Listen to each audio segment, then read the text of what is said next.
Hello, good morning. Let's do business now with me, Beverly Broom. The government of Ghana will be receiving additional $64 million from the Swiss government and the Climate Investment Fund under the African Development Bank to support the sustainable renewable energy project.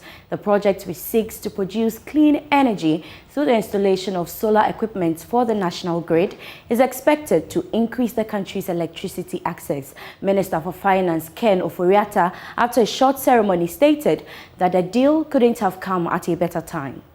So the April 2022 report from the Intergovernmental Panel on Climate Change, IPCC, not only documented the rapid acceleration of global warming, but also heightened the call for government to take drastic action towards reaching the net zero emissions by 2050, ensuring resources are directed towards climate resilient infrastructure, and advancing progress on the utilization of clean energy. With that in mind, the broader Scaling Up Renewable Energy Program, SREP, dovetails into an urgent global agenda and demonstrates our country's commitment to enhance the economic and social viability of low-carbon investments, to create new energy-efficient markets, and stave off a future energy crisis by achieving energy efficiency. In respect of that, therefore, is also the need for us to meet our own targets.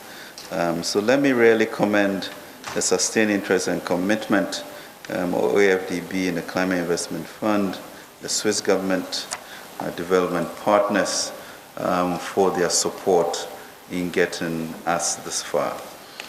Clearly, going forward as a people, we'll need to work with over 430 companies that signed up in COP26 in Glasgow to really look at ways in which we can facilitate their getting to their net zero. And that's the type of research we have to do to crowd in that type of resource to be able to meet our goals. President of the African Development Bank Group, Akinwumi Adesini, says the project is expected to boost socio-economic development in some rural communities as well as solving the energy needs of the country. For Ghana and Africa at large, delivering sustainable development is dependent on meeting the country's energy needs in order to lift populations out of poverty, create employment, and stimulate socio-economic development. This project will increase access to clean and reliable electricity services and support low-carbon socio-economic development of Ghana. It directly supports Ghana's efforts in building resilience to socio-economic impacts of the COVID-19 pandemic by providing electricity to health care centers in the island communities, thus enabling refrigeration of vaccines that are so critical for life and testing facilities in these communities.